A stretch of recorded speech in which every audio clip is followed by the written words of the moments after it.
Good morning student. BSc second year geography की कक्षा में आप सभी का हार्दिक स्वागत है। अपना टॉपिक चल रहा था जनांकीय संक्रमण सिद्धांत। देखिए, बहुत सारे विद्वान थे, उनका इस सिद्धांत के प्रति अपना अलग मत था। यह जो सिद्धांत था यूरोप के देशों पर इसका सर्वे किया गया था और ऐसा माना जाता है कि जितने भी देश हैं उनको इन विकास की सभी अवस्थाओं से गुजरना पड़ता है। तो बहुत सारे विद्वान हैं, उन्होंने इस सिद्धांत की 3 अवस्थाएं मानी हैं, किन्होंने इसकी 4 या 5 अवस्थाएं भी मानी हैं। तो जो विद्वान थे उनका ऐसा मानना था कि जो जनांकीय संक्रमण सिद्धांत है, विश्व के जितने भी देश हैं उन सभी देशों को इन सभी अवस्थाओं से गुजरना पड़ता है। हो सकता है समय में अंतर आ जाए, लेकिन जितने भी देश हैं अगर उनको जिस प्रकार से कोई भी देश विकास करता है तो उसको विकास की अवस्थाओं से गुजरना पड़ता है। उसी प्रकार से सभी देशों को जनसंख्या की जो वृद्धि का जो सिद्धांत है, इस सिद्धांत के अकॉर्डिंग भी गुजरना पड़ता है, जिसके कारण जनसंख्या में वृद्धि होती है, कमी होती है। उन सभी चीज़ों का हम विस्तार पूर्वक अध्ययन करेंगे।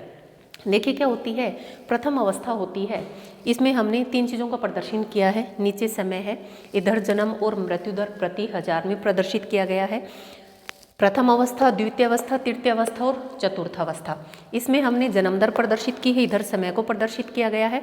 इसमें 3 चीज़ें दिखाई गई हैं, एक है कुल जनसंख्या, एक है मृत्यु दर और तीसरा है जन्म दर। कि जन्म दर क्या रहती है, मृत्यु दर क्या रहती है और उसके अनुसार जो कुल जनसंख्या है उसमें किस प्रकार का अंतर पाया जाता है। जो प्रथम अवस्था होती है, प्रथम अवस्था के बारे में ऐसा माना जाता है कि उच्च जन्म दर और उच्च मृत्यु दर इस अवस्था में पाई जाती है। तो उच्च जन्म दर भी पाई जाती है, उच्च मृत्यु दर भी। देखिए जिस प्रकार से आप इस डायग्राम में देख सकते हैं कि जन्म दर भी अधिक है और मृत्यु दर भी अधिक है। तो जो टोटल जनसंख्या है वो उसमें क्या है, न तो अधिक बढ़ोतरी होती है न ही अधिक कमी पाई जाती है। क्यों? क्योंकि जिस अनुपात में जनसंख्या बढ़ रही है उस अनुपात में जनसंख्या में कमी भी हो रही है, क्योंकि जन्म दर और मृत्यु दर दोनों ही क्या पाई जाती हैं, अधिक पाई जाती हैं। तो हम कह सकते हैं कि जनसंख्या में क्या आती है, प्राकृतिक कमी पाई जाती है। इस प्रकार की जो अर्थव्यवस्था पाई जाती है पिछड़े देशों में पाई जाती है। जो देश विकसित नहीं है या अर्ध विकसित देश हैं, इस प्रकार की अर्थव्यवस्था इन क्षेत्रों में, इन देशों में पाई जाती है। कारण क्या है? प्रथम कारण तो यही है कि इनकी जो आय का मुख्य साधन होता है वो क्या होता है, कृषि होता है। संयुक्त परिवार प्रथा पाई जाती है। और दूसरा रीज़न ये रहता है कि इस प्रकार के जो देश हैं उसमें प्राथमिक व्यवसाय ही मुख्य रूप से किए जाते हैं, द्वितीय व्यवसायों न के बराबर होते हैं और तृतीय व्यवसाय की तो हम कल्पना ही नहीं कर सकते हैं। द्वितीय व्यवसाय में उद्योग धंधे आते हैं, तीसरे में सेवा क्षेत्र आते हैं। तो इन्होंने कहा कि इस प्रकार की जो व्यवस्था पाई जाती है जहां जन्म दर भी अधिक और मृत्यु दर भी अधिक। मृत्यु दर अधिक इसलिए पाई जाती है क्योंकि चिकित्सा सुविधाओं का अभाव पाया जाता है, रोग आते हैं, महामारी आती है, प्राकृतिक आपदाएं आती हैं, जिसके कारण क्या होती है, जो बढ़ती हुई जनसंख्या है वो उसी प्रकार से नियंत्रित हो जाती है। क्योंकि जन्म दर उच्च पाई जाती है तो मृत्यु दर भी क्या पाई जाती है, ऊंची ही पाई जाती है। तो यह जो प्रथम अवस्था है, जनसंख्या वृद्धि दर तो नीचे रहती है लेकिन परिवर्तनशील पाई जाती है। ये देखिए, जनसंख्या जो वृद्धि है वो तो क्या पाई जाती है, कम पाई जाती है, लेकिन जो जनसंख्या है वह परिवर्तनशील पाई जाती है, कभी अधिक हो जाती है, कभी कम पाई जाती है। तो कह सकते हैं कि जो जनसंख्या है वह परिवर्तनशील पाई जाती है। क्यों पाई जाती है? जो जनसंख्या वृद्धि है वह कैसी है, नीची है, जिसके कारण जो जनसंख्या है वह परिवर्तनशील पाई जाती है। पिछड़े देशों में पाई जाती है, आय कम होती है। आय के मुख्य साधन क्या होते हैं कि कृषि होती है, संयुक्त परिवार प्रथा पाई जाती है और एक उनका मुख्य उद्देश्य ये होता है जितना बड़ा परिवार होगा उतने ही हम अधिक आय को प्राप्त कर सकते हैं। उसका कारण क्या होता है कि अधिक व्यक्ति होंगे तो अधिक काम करेंगे, अधिक काम करेंगे तो अधिक आय की प्राप्ति होगी। तो इस प्रकार की मानसिकता इन लोगों में पाई जाती है, जिसके कारण भी जनसंख्या में तीव्र वृद्धि पाई जाती है और जनसंख्या विस्फोट की स्थिति भी यहाँ पर पाई जाती है। हम कह सकते हैं कि जन्म दर 46 से 48 प्रति 1000 तक पाई जाती है। जो प्रथम अवस्था है उसमें जन्म दर 46 to 48 प्रति 1000 तक पाई जाती है। दूसरी कहीं एक और इस अवस्था को कहते हैं कि यह उच्च स्थिरता की अवस्था है। जो प्रथम अवस्था है इसको उच्च स्थिरता की अवस्था कहते हैं, उच्च स्थिरता की अवस्था। जो प्रथम अवस्था है इसको उच्च स्थिरता की अवस्था कहा जाता है।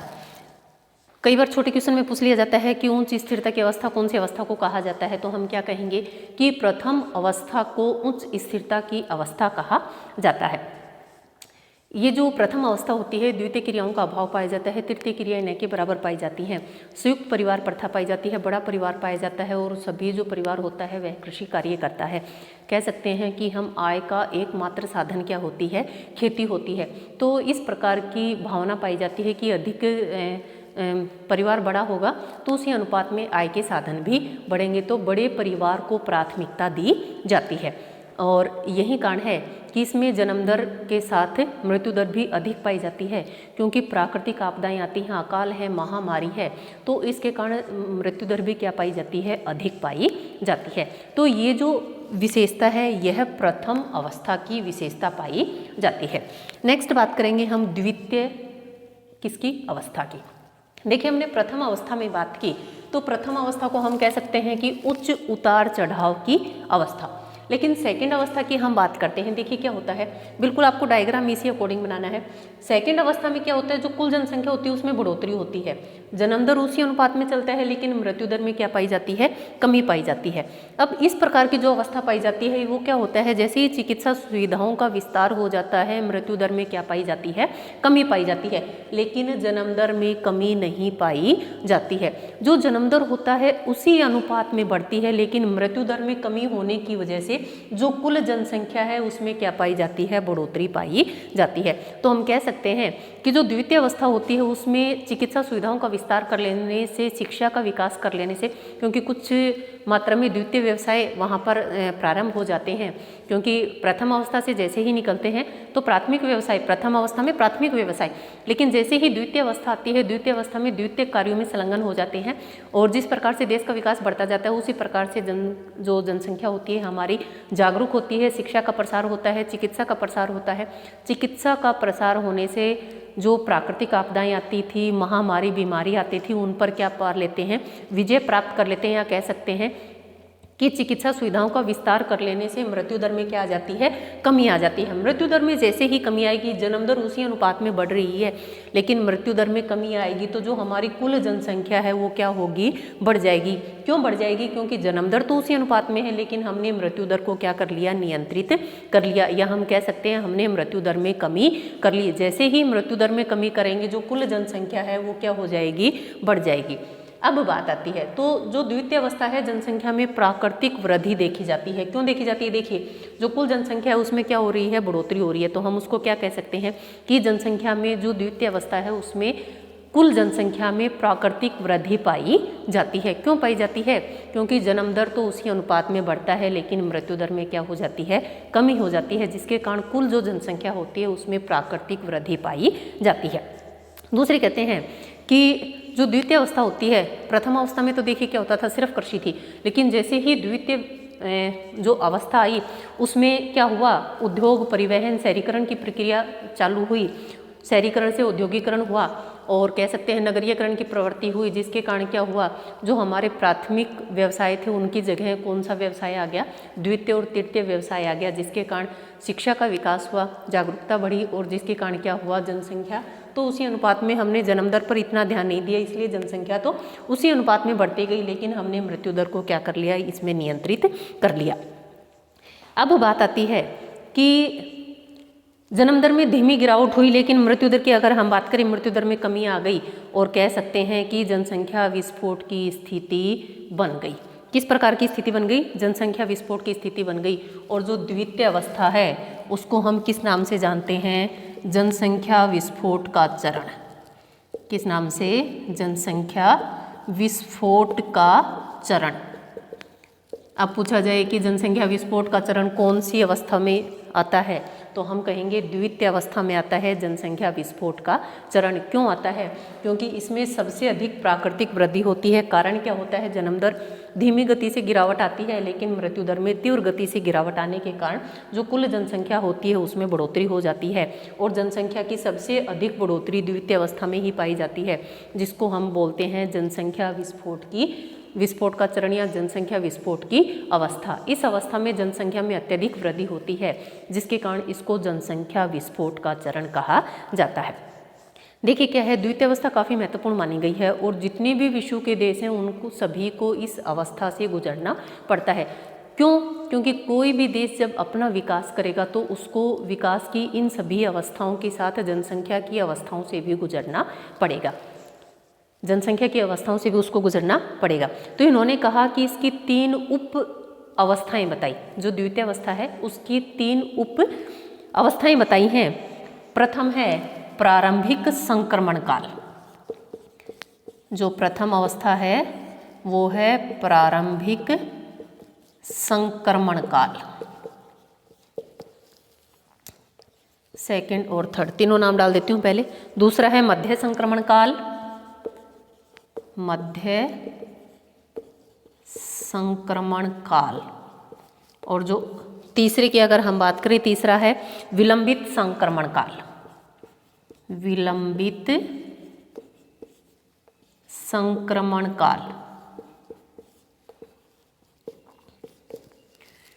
देखिए जो द्वितीय अवस्था है वो उसकी एक लंबी अवस्था बताई गई है और बहुत ही महत्वपूर्ण अवस्था बताई गई है उसको, और ऐसा माना गया है कि उसको हमने 3 उसमें जो द्वितीय अवस्था है हमने उसमें कितनी अवस्थाएं मानी है, 3 उप अवस्थाएं उसमें मानी है। प्रारंभिक संक्रमण काल, मध्य संक्रमण काल और विलंबित संक्रमण काल।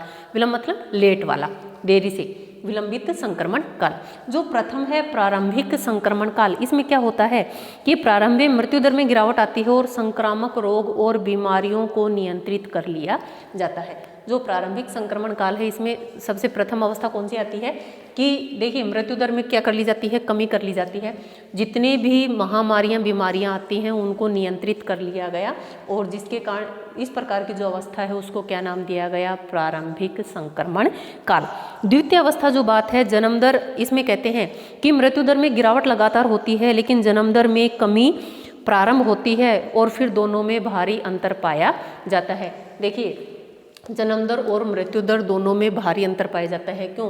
क्योंकि जन्म दर में हल्की गिरावट आती है लेकिन मृत्यु दर में तो भारी गिरावट आती है, जिसके कारण जन्म दर और मृत्यु दर का जो अंतर है वह अत्यधिक बढ़ जाता है। तो मध्य संक्रमण जो काल है उसमें जन्म दर और मृत्यु दर में अत्यधिक अंतर बढ़ जाता है। तीसरी विलंबित की बात करें, उत्तरार्ध की इस अवस्था में मृत्यु दर और जन्म दर दोनों में क्या आने लगती है, कमी आने लगती है। मृत्यु दर में भी क्या आने लगती है, देखिए जन्म दर में भी धीरे धीरे कमी आने लगी और मृत्यु दर में भी क्या आने लगती है, दोनों में कमी आने लगती है। उसको हम बोलते हैं विलंबित संक्रमण काल। तृतीय जो अवस्था है उसको विलंबित संक्रमण काल, जिसमें जन्म दर और मृत्यु दर दोनों में क्या पाई जाती है, कमी पाई जाती है। देखिए यहाँ पर जो द्वितीय अवस्था है अंतिम समय में यहाँ पर क्या होगी, जन्म दर में भी कमी पाई जाती है और मृत्यु दर में भी क्या पाई जाती है, दोनों में कमी पाई जाती है। तो तीसरी थी हमारी विलंबित संक्रमण काल। नेक्स्ट बात करेंगे हम कौन सी, तृतीय अवस्था की। नेक्स्ट हम बात करेंगे तीसरी अवस्था की। परवर्ती प्रसरणशील कहा जाता है इसको। देखिए इसमें क्या होता है, पहले हम डायग्राम से समझेंगे, उसके बाद जो मेन बातें हैं वो बताती हूँ आपको। देखिए तीसरी अवस्था है, तीसरी अवस्था है जन्म दर में भी क्या आ जाती है, कमी आ जाती है, और जो मृत्यु दर है उसमें पहले से ही क्या है, कमी है। अब जन्म दर में कमी आएगी तो जनसंख्या में जिस अनुपात में बढ़ोतरी हो रही थी उस अनुपात में बढ़ोतरी आगे होगी या नहीं होगी, नहीं होगी। उसमें क्या आ जाएगी, धीरे धीरे स्थिरता की ओर आगे बढ़ना प्रारंभ कर देती है। भारत की अगर हम बात करें तीसरी अवस्था से भारत गुजर रहा है, भारत तीसरी अवस्था में है वर्तमान समय में। अगर हम भारत की बात करें तो भारत कौन सी अवस्था में है, अभी जनसंख्या की दृष्टि से भारत तीसरी अवस्था से गुजर रहा है। तो इसमें क्या होता है, जन्म दर में भी कमी, चिकित्सा सुविधाओं का इतना अधिक विस्तार हो जाता है, और कह सकते हैं कि हम अब इसमें हमने जन्म दर में भी कमी करने का प्रयास किया। सरकार विभिन्न योजनाएं चलाती हैं, उसके माध्यम से शिक्षा के प्रसार के कारण से जैसे जैसे समाज शिक्षित होता जाएगा जनसंख्या वृद्धि में कमी आती जाती है। द्वितीय और तृतीय व्यवसाय की जगह तृतीय और चतुर्थ व्यवसाय यहाँ पर आ जाते हैं। लोग अपना उच्च जीवन स्तर बनाए रखना चाहते हैं और उसी के अनुसार अपना जीवन यापन करना चाहते हैं। तो यहाँ पर क्या होता है, जो जन्म दर होती है उसमें क्या पाई जाती है, कमी पाई जाती है। मृत्यु दर में पहले से कमी थी, इसलिए जो जनसंख्या है वह इतनी अधिक तीव्र गति से नहीं बढ़ती है। तीसरी अवस्था में जनसंख्या इतनी अधिक तीव्र गति से नहीं बढ़ती है। हम कह सकते हैं जो जनसंख्या है तीसरी अवस्था में स्थिरता की ओर आना प्रारंभ कर देती है, जहां जन्म दर और मृत्यु दर दोनों बराबर से रहते हैं, जिसके कारण जनसंख्या में बहुत अधिक वृद्धि देखने को नहीं मिलती है। जनसंख्या जो विस्फोट की स्थिति होती है उसके बाद वाली ये स्थिति होती है। जब शिक्षा का प्रसार होता है तो हम क्या करते हैं, जन्म दर में क्या आ जाती है, कमी पाई जाती है। मृत्यु दर में पहले से ही कमी थी, जिसके कारण क्या होता है, जनसंख्या में उतनी अधिक वृद्धि नहीं होती। और दूसरा हम कह सकते हैं कि जो जनसंख्या है वह स्थिरता की ओर आना प्रारंभ कर देती है। तीसरी अवस्था की बात करते हैं। जन्म दर में गिरावट तीसरी जो अवस्था है उसकी विशेषता मानी जाती है। जन्म दर और मृत्यु दर के जो बीच का अंतर था उसमें क्या आती है, देखिए कमी आती है। इसमें जन्म दर और मृत्यु दर दोनों में बहुत अधिक अंतर पाया जाता था, लेकिन जो तीसरी अवस्था है उसमें जन्म दर और मृत्यु दर में अधिक अंतर नहीं पाया जाता है। क्यों? क्योंकि जन्म दर में भी कमी होती है और मृत्यु दर में पहले से कमी है, इसलिए जन्म दर और मृत्यु दर के बीच तीसरी अवस्था में अधिक अंतर नहीं पाया जाता है। हम कह सकते हैं कि इस अवस्था में जीवन स्तर में पर्याप्त सुधार हो जाता है। शिक्षा तथा जागरूकता के कारण महिला बच्चे कम पैदा करती है और कह सकते हैं कि आर्थिक आकांक्षाएं बढ़ जाती हैं कि मुझे ऐसा जीवन जीना है, ऐसा करना है, ऐसा करना है। आर्थिक आकांक्षाएं बढ़ जाती हैं। और दूसरा हम कह सकते हैं कि तृतीय व्यवसाय की भागीदारी होने के कारण आर्थिक प्रतिस्पर्धा बढ़ जाती है। परिवार नियोजन तथा विवाह की जो आयु होती है उसमें वृद्धि हो जाती है, जिसके कारण जनसंख्या में बढ़ोतरी नहीं पाई जाती है। जन्म दर में गिरावट है तृतीय अवस्था की उत्तरार्ध अवस्था को संतुलन की अवस्था कहते हैं। तीसरी जो अवस्था है उसके उत्तरार्ध वाली को क्या बोलते हैं, संतुलन की अवस्था बोलते हैं। संतुलन की अवस्था क्यों कहा जाता है? क्योंकि उत्तरार्ध वाली अवस्था में देखिए जन्म दर भी बिल्कुल कम है और मृत्यु दर भी बिल्कुल कम है, जिसके कारण जो जनसंख्या है वह किस प्रकार स्थिरता की ओर आनी प्रारंभ हो जाती है कि जनसंख्या में बहुत अधिक वृद्धि नहीं होती है। जो वृद्धि होती है वो क्या हो जाती है, वृद्धि में गिरावट होती है। तो जो उत्तरार्ध वाली अवस्था होती है, तृतीय अवस्था की जो उत्तरार्ध की अवस्था होती है उसको संतुलन की अवस्था कहते हैं। क्यों कहते हैं? क्योंकि जो जनसंख्या है उसमें स्थिरता आनी प्रारंभ हो जाती है। स्थिरता का मतलब जनसंख्या में अब बढ़ोतरी नहीं हो रही है, जनसंख्या स्थिर है, कभी कम और कभी ज़्यादा वो चलता है, लेकिन अत्यधिक जो वृद्धि वाली स्थिति थी वह क्या हो जाती है, समाप्त हो जाती है। इसलिए तृतीय जो अवस्था है उसको संतुलन की अवस्था के नाम से भी जाना जाता है। और दूसरा हम इसमें कह सकते हैं कि संतुलन की अवस्था इसलिए भी कहा जाता है क्योंकि जन्म दर और मृत्यु दर दोनों क्या पाए जाते हैं, निम्न पाए जाते हैं।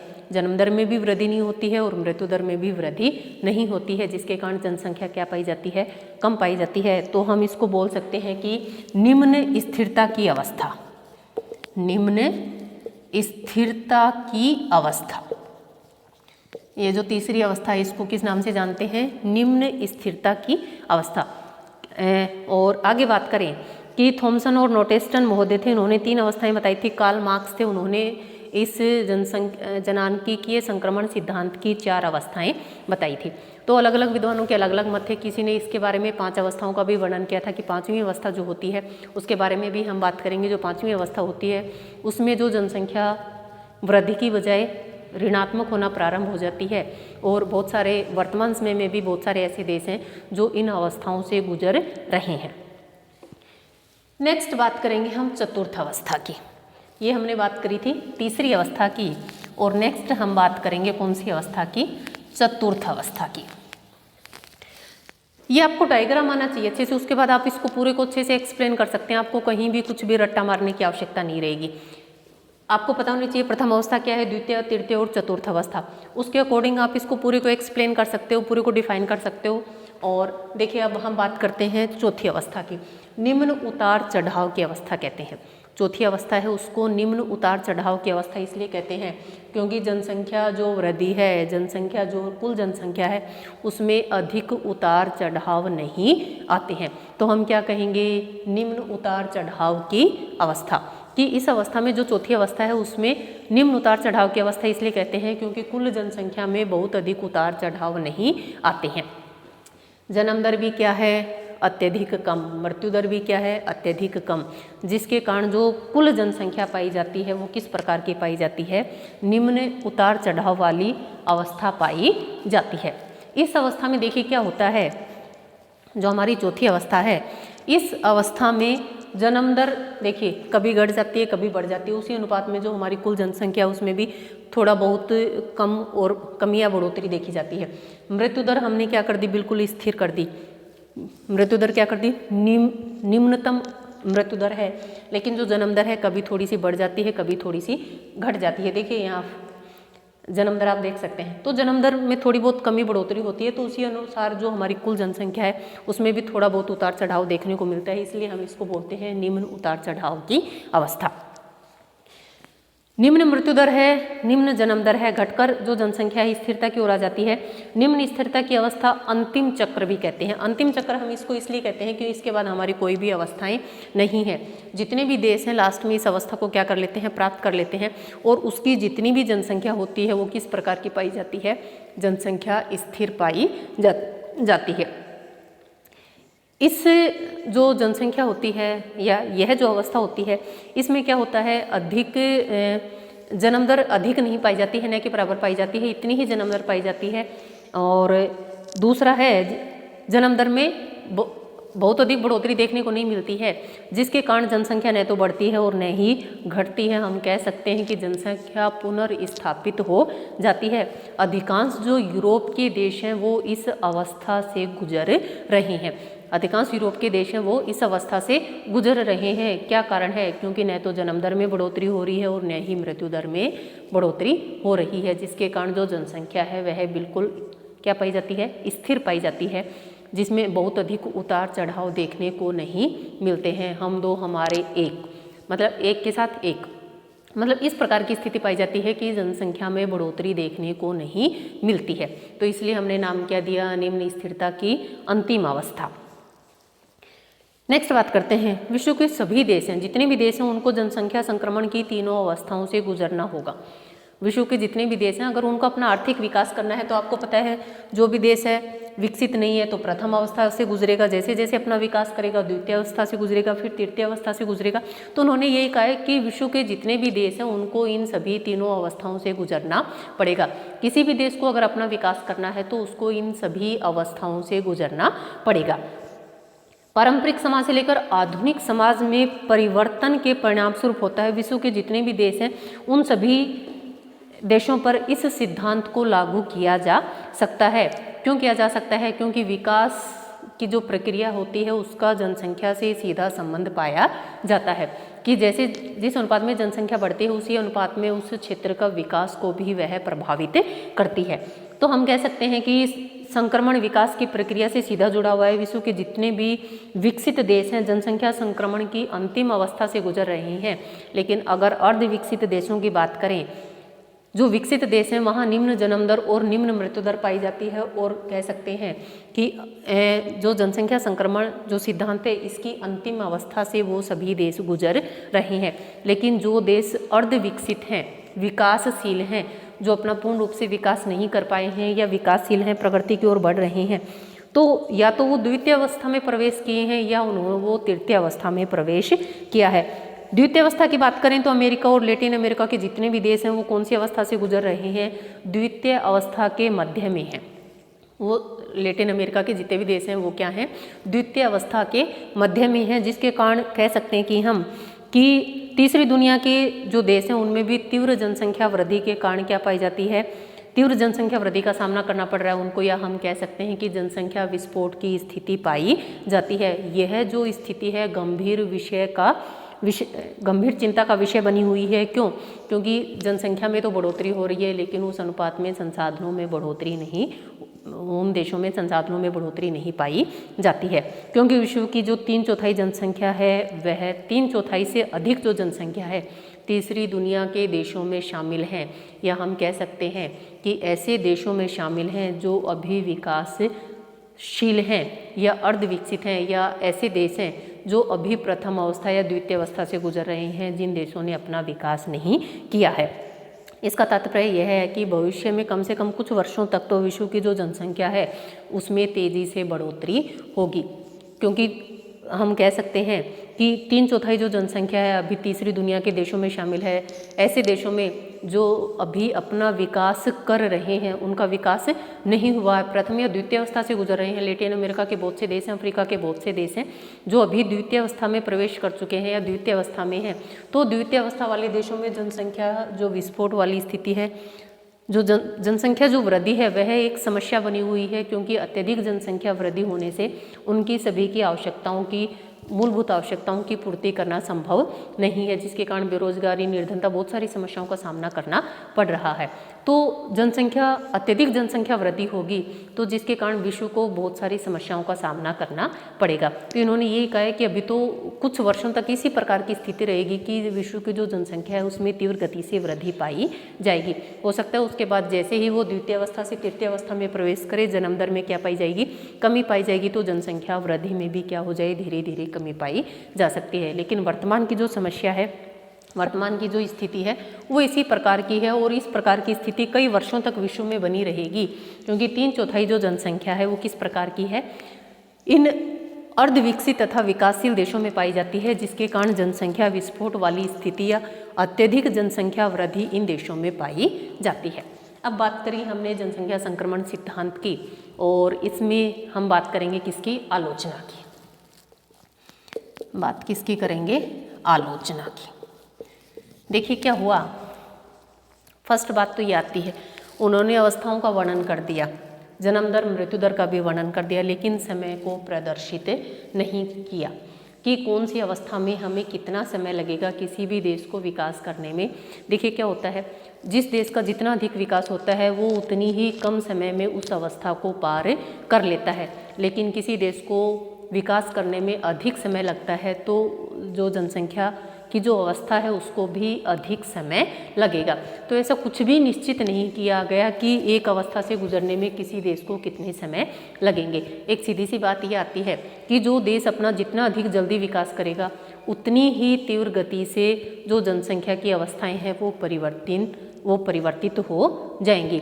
अब प्राथमिक व्यवसाय हैं, द्वितीय तृतीय चतुर्थ व्यवसाय में संलग्न हो जाएंगे जनसंख्या, जो सर्वाधिक जनसंख्या है, तो उसी अनुपात में क्या होगा, जो जनसंख्या की अवस्थाएं हैं वो भी तीव्र गति से बढ़ जाएंगी।